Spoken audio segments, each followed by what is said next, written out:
This is Natural Word.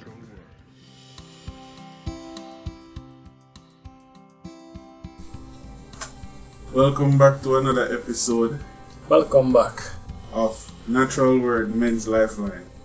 We're at episode 4. And yes, it has been a very, very, very, very long time. Very long time. But so life happens, and with this pandemic and where we are at in this country, we are under curfew some of the times, so we're limited. But nonetheless, we still got it done.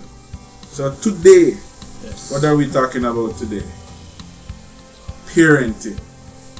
Yes, parenting. Yeah, and I mean, we both strive to become parents one of these days, and what better way to discuss it is to discuss what we went through as children.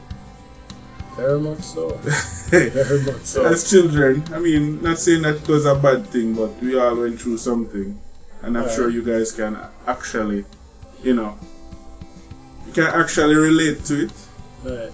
Yeah, so the topic today is limitations, a blast from the parents. So how do you define parenting?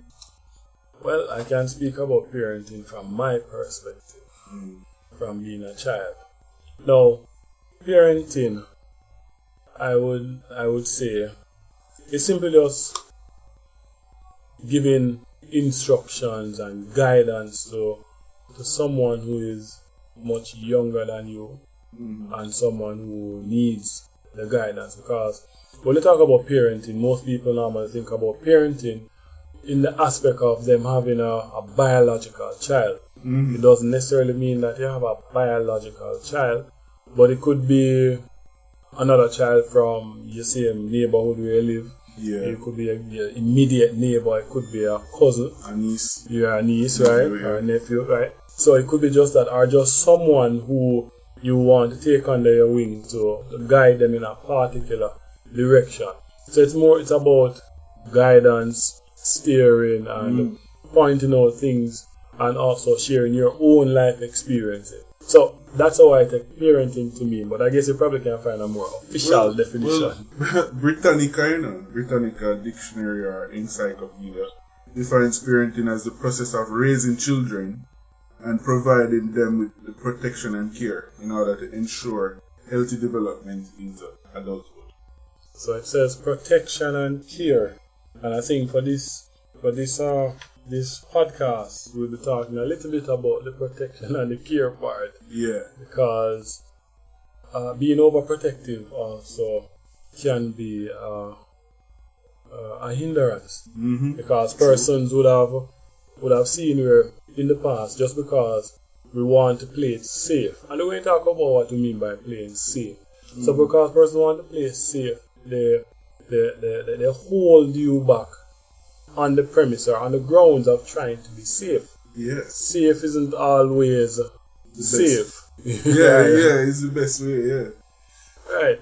So protection and safe. So that's where our most of our focus is going to be for this cast.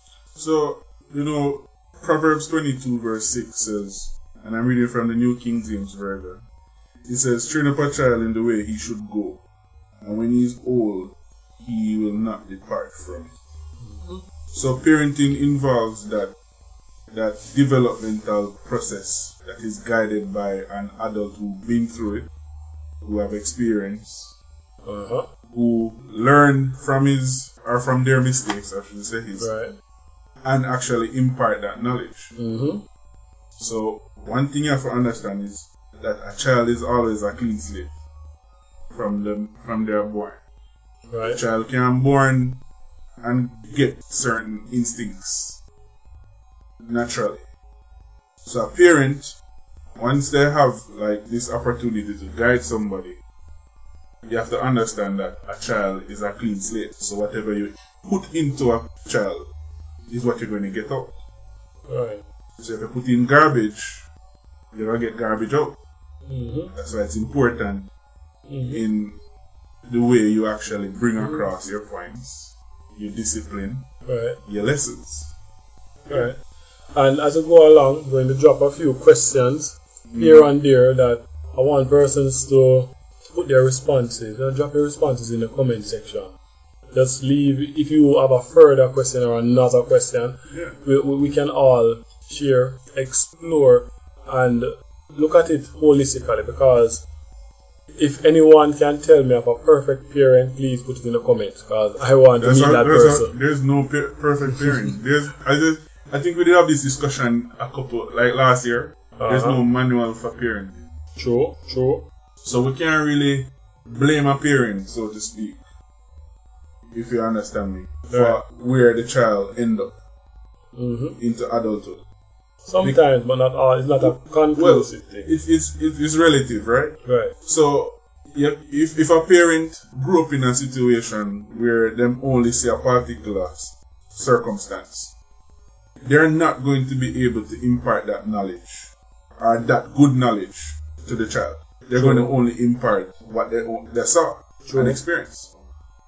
So an adult who never really understand, that love is necessary for a child, affection, setting limits or not setting limits, right, or protecting the child, nurturing them, giving them good food.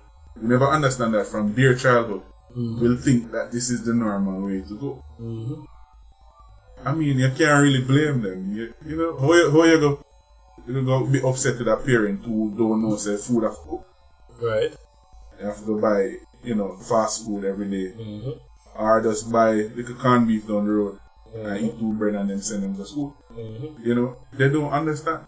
So how do we, and I'll throw out the question. In terms of the physical aspect of parenting, how do we actually nurture that child? I mean, where do you go to learn that knowledge of physical development? Good question. Very good question. Yeah, I mean, if you guys can answer, throw it out in the comments. Right. Because who to know? We may be able to make a manual for parenting after all. Yeah, natural word. Parenting guidelines. Yeah. That sounds good. That could be one. But that's a very good question. Very good question. So that's going to segue us now into jump into our main focus for today. Now, it boils down to what we said earlier. Limitation. Right. And care and protection. So let's start with the care aspect. Yes. Yeah. That one. So caring for a child. It starts from in the belly. I gotta say in the belly, but I mean with the right type of foods. Right type of food. Right type of surroundings too. Environment, yes. Environment. Because there are studies that actually show that children actually hear and can recognize their parents' voice. Right, so they hear from from in the amniotic sac. So if you are around in an environment that is loud, chaotic, and misery filled, then what you expect the child is going to come out expected. Yep. Yeah, so, and even so, and you can even segue it quickly, you have to be careful who you want to have a child with, but that's a different story. Oh, a whole different kettle of fish. Yeah, you have to be careful who you want to have children with. Right. Because you can't just grow and lay a seed everywhere. And this is true. And that's from the male's perspective, but you can't grow and open up to everybody. This is also true. Yeah. So. This is Natural Word. Hey guys, what's going on? Have you subscribed yet? Do me a favor. Click that link right below. No. Yeah, right there. Click it. Yeah. Thank you.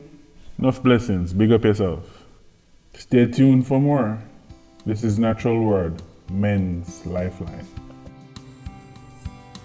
So we are talking about nutrition.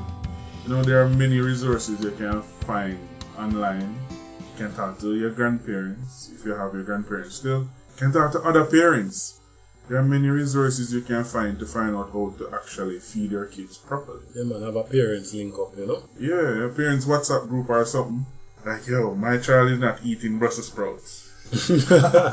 And broccoli. And broccoli. How you get them to eat it? Put a little ketchup on it. Yes. You know, or something. You know, these things, you can seek advice from people. Listen, it's supposed to be a community. You know, gone are the days when, you know, you hear a child say, my parents say you must lick me. Mm-hmm. Or my parents say you must talk to me or whatever. Them days are done. We need to get back to some form of basics where, you know, a community raise a child. Yep. Yeah, apart from that, you know, you have the physical care in terms of hygiene. I've seen many children on the road who look really dirty, clothes not really proper. You know, No shower, them no shower. smell. Yeah, and them skin look away. Mm-hmm. Them things is a form of parenting too. But as I said, that just to step away a little bit, is like I've oftentimes seen children at the stoplight begging and asking for money. And no, my thing is that normally when they are doing this is normally within time when they're supposed to be at school. True that. In the middle of the day, 10, 11 o'clock, Yeah. children out on the road begging and asking for money and things like that. And I'm like, that's not their responsibility. That's not a child's responsibility. Yeah. It's not a child's responsibility to go out and earn money to come and take care of the family. No, it's a parent's responsibility.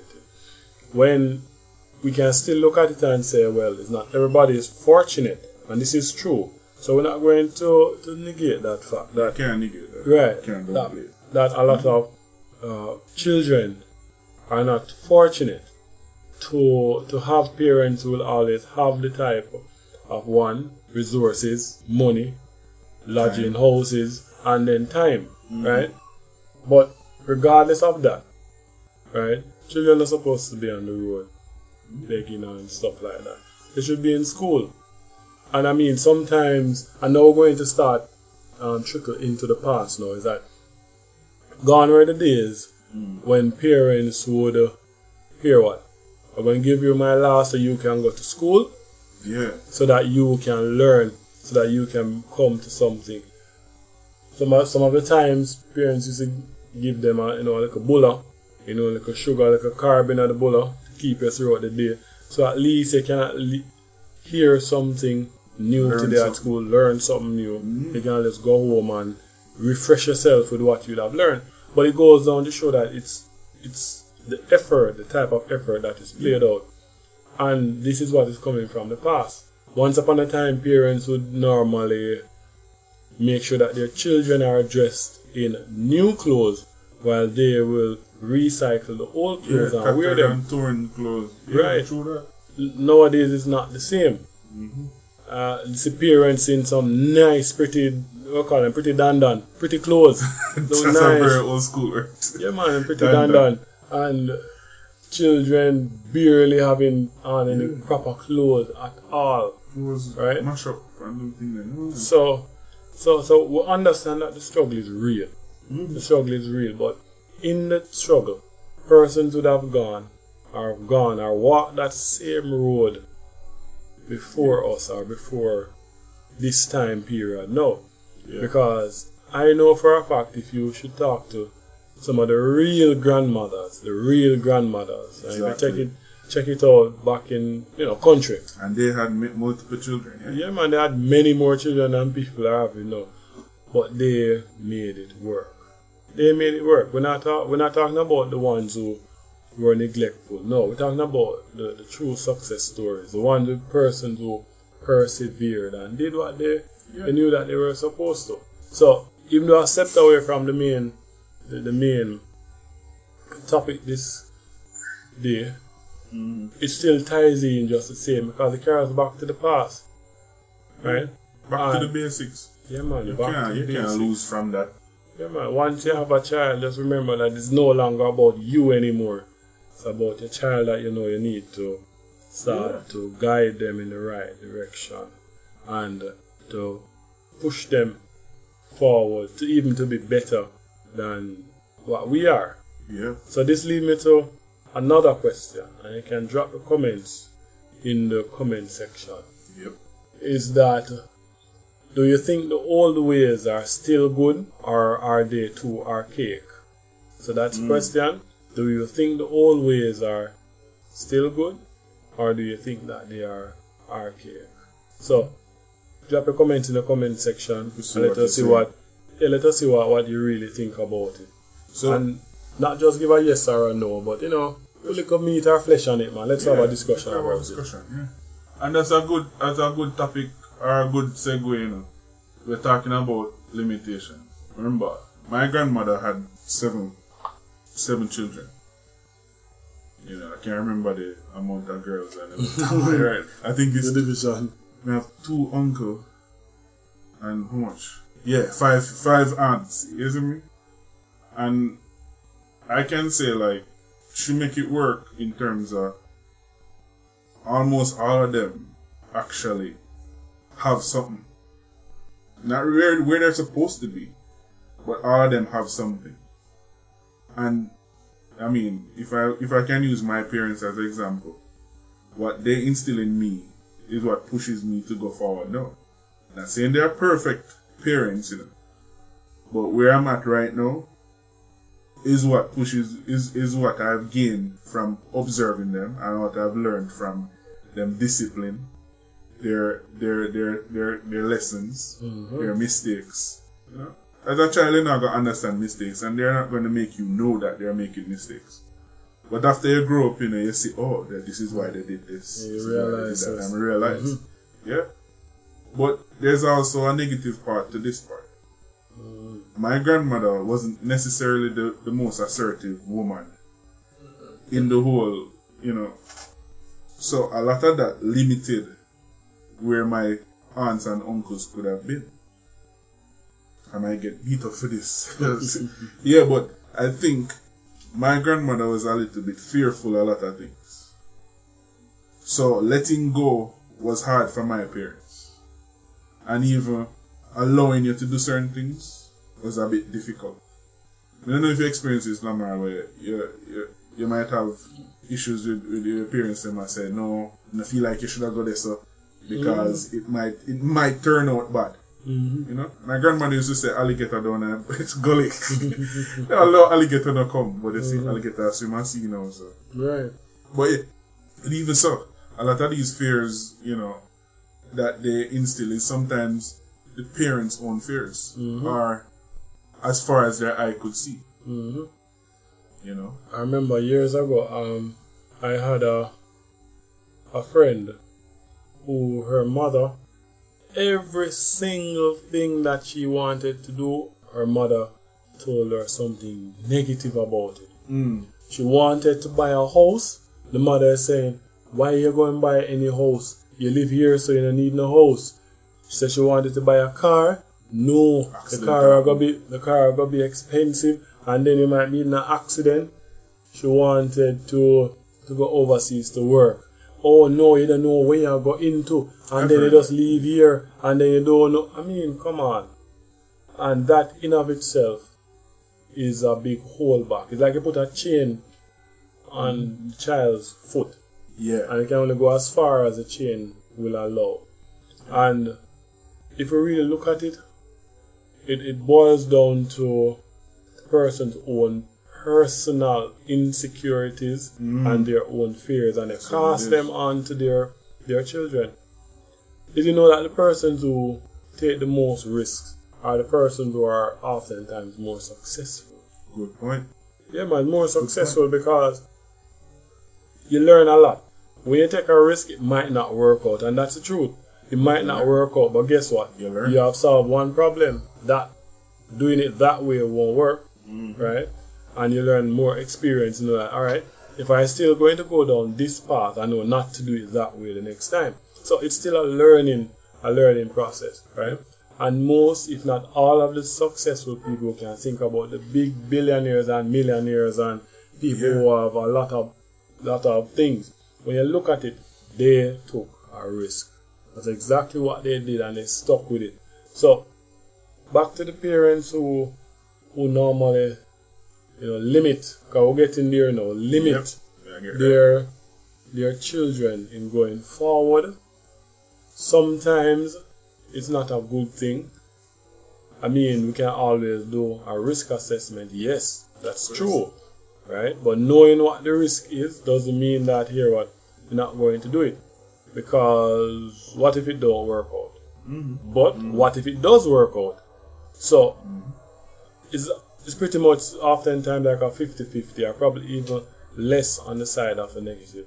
So we should encourage our children to be the best at what they want to be, because, and I know Hakim is going to talk about this in a little bit, because he would be thinking along the lines to say that persons who want to pursue a particular career, for example, I want to be a doctor one day, and my parent might say, "Here what? No man, that's not going to work. You're not bright enough. You're not smart enough. Yeah. You're not able to accomplish or acquire a certain type and amount of knowledge."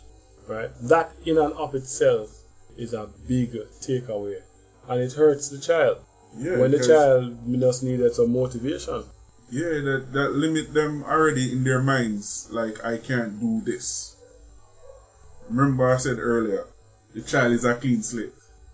It's only after you allow them to try is when you're going to realize what their limitations are.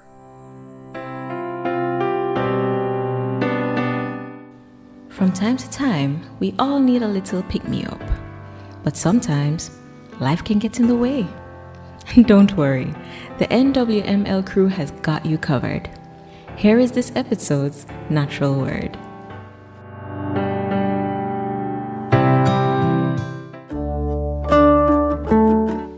And now, our natural word.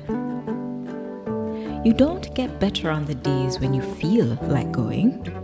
You get better on the days when you don't want to go. So, get up, fight that feeling, and keep moving. Keep overcoming by the grace of God. You will make it.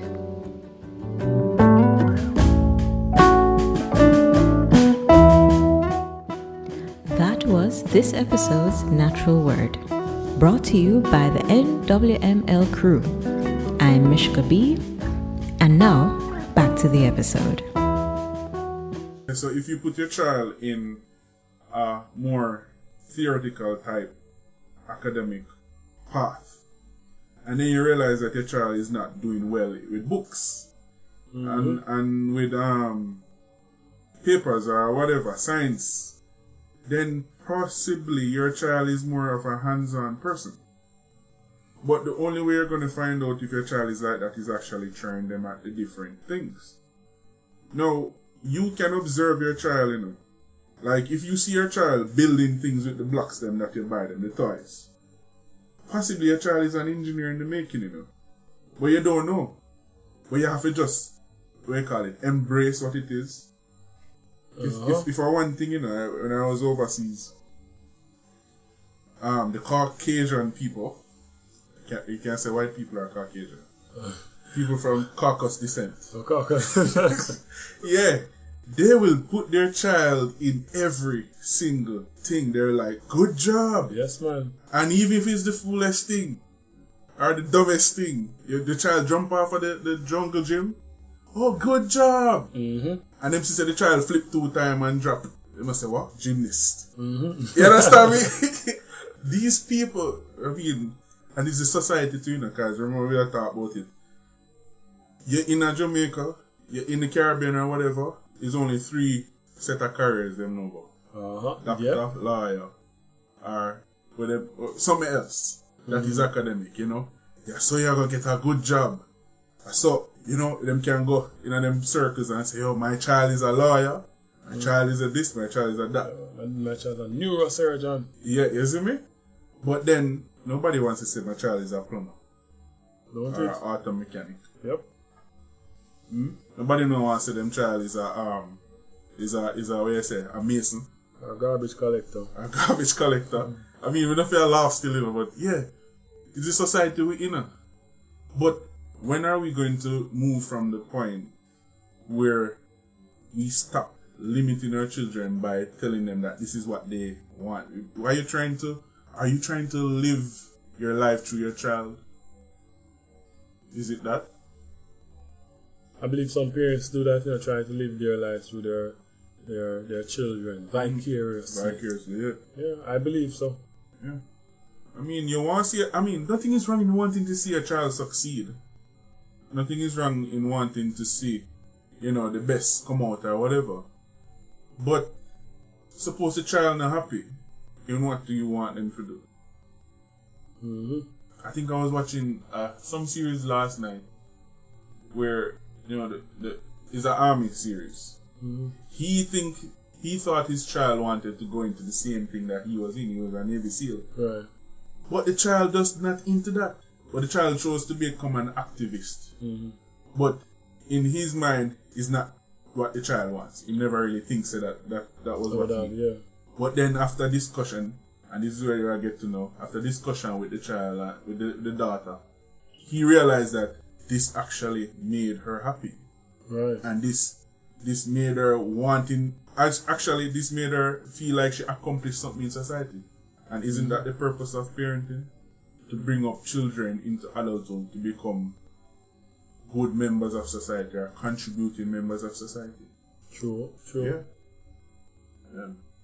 So, apart from that, I'm not saying you mustn't see a child jump off of the jungle gym and not stop him if you see him go hurt himself. Right. And this is where the other segue is. You have to set limits for your child in terms of discipline. Right. Train up a child in the way he should go.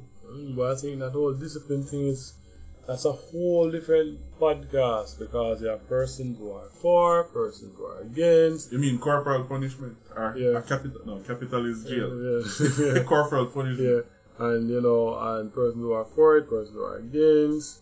The law says this, the law says that. Yeah. People think this, people think that. That's a whole different. Yeah. Because I need a prep school and get licked on my hand to come in wet up and sweat up after what we call recess, after lunchtime. If you come in sweat up, you get beaten. How that make me turn out? True.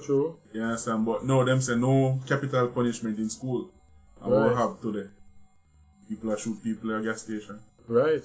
True. And you see, I saw a video on on social media where the lady beat up her grandmother, man. No, that can't be good. Who you talk to?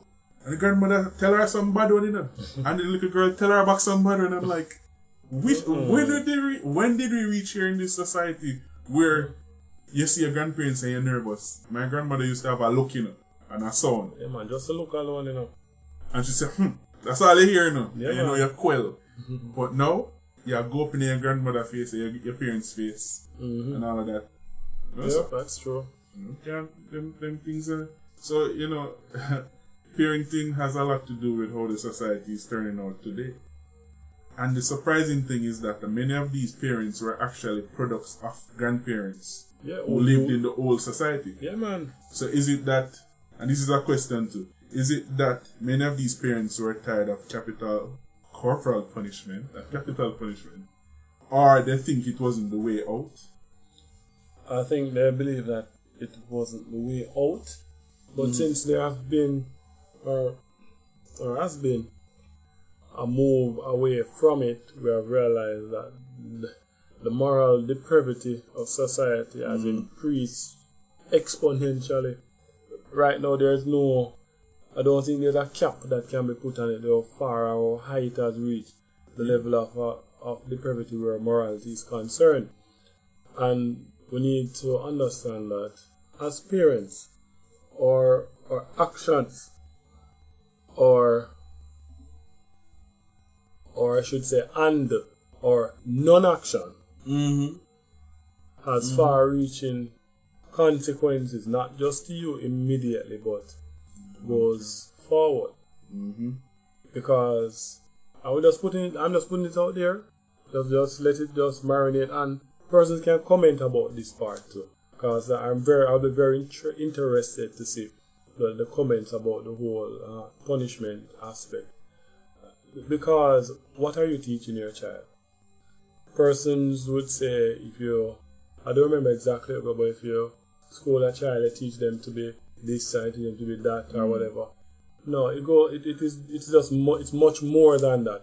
You're not going to school a child to give them a harm or to injure them or anything like that. No destruction, yeah. But if a child doesn't know that there are consequences to actions, then they're going to end up behind the bar, or should I end behind bars. Bars. End up in the bar too, you know. Yeah, that's true, right? Everybody have a vice.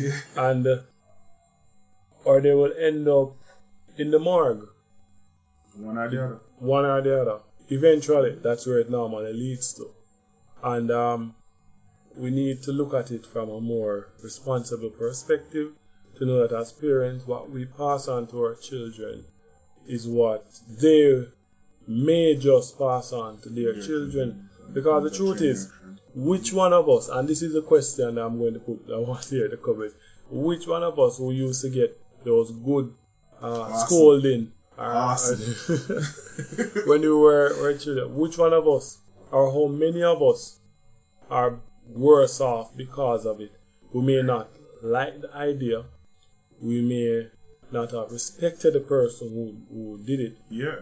But who are you as a person? So think about that now. Who are you as a person now? Did you learn something positive from that experience? And this is where we're going to need to look and to be very much responsible. You know, I keep on saying the word responsible because as parents, you have the responsibility level is very high. And you have to look at it and say, did I become a worse off individual, not just to myself alone, but to the society and a whole? Did I become a worse off person, or did I become a better person? Yeah. Sometimes we have to separate the emotional aspect from it, from the whole thing, because you could only see at that immediate time what was in front of you. Your parents were looking 20, 15, 20, even 30 years down the road what you may possibly become, or a habit they were trying to break out of you, right? So when you look at it, it is dynamic, and I'm not talking about for the persons who were being physically abused. That's not what we're talking about. That's way past the limit, right? We're talking about persons who you have done things and you know you're supposed to take responsibility for your actions. And a lot of people don't like to take responsibility, and a part of that comes from exactly what we're talking about now. Because in previous podcasts I would have done, we have spoken about relationships and healing. Yeah, man, healing and different aspects of both the healing and relationships and all that. And it all boils down to responsibility, right? Persons will do things or will carry on in certain behaviors because guess what? You don't want to accept it, but guess what? Someone else will accept it, right? It's like a accountability, right? Really. So nobody not take responsibility for anything that they would have done. I heard a man the other day say that boy, he cheated on his girl because he loves her and don't want to hurt her. I'm like, say what now? What? Like what the what? What? Like how does that? And I don't even want to try to make sense out of it because that don't make no sense. Yeah. But no one wants to take responsibility. So that's pretty much what I have to say about the whole responsibility and the whole discipline action to your child or children. You know, and the greatest parent, as we wrap up, is Jesus, really. If I remember the story of Mary, you know, when she was being accused by the persons who were going to stone her. And, you know, Jesus stooped down and wrote something on the ground. But then, when him get up, you know, there were no accusers. No, that's not the point. That's not the part I'm actually looking at. Did he actually agree with Mary's behavior? No, he did not. Exactly. He never agreed with Mary's behavior. But yet still, he showed compassion enough that Mary understood that, listen, I can't believe in this life anymore, you know. You understand? He never agreed to it. And he make sure say, she know.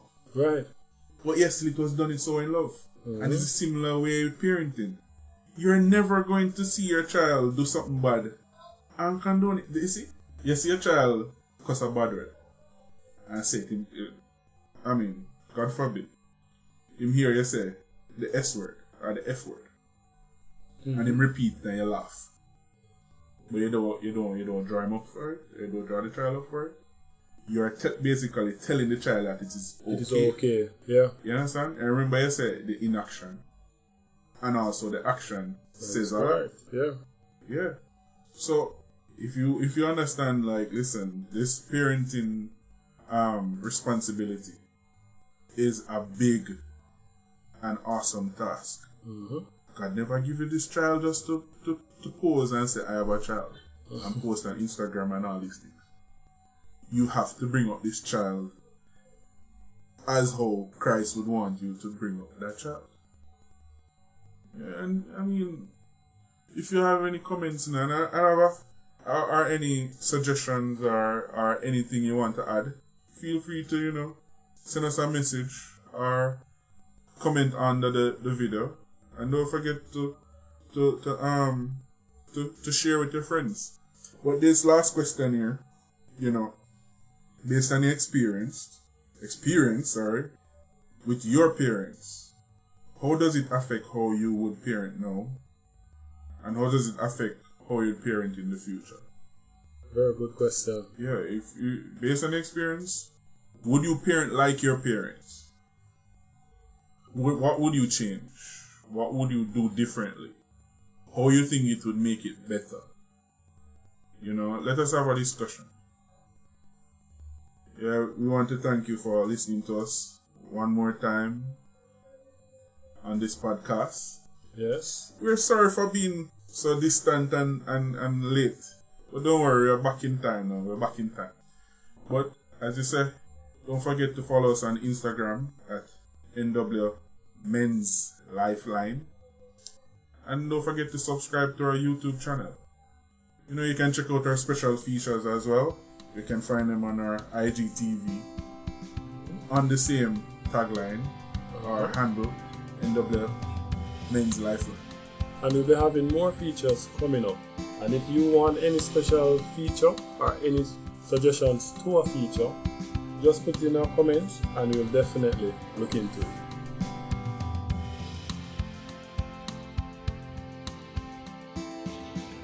This is Natural Word.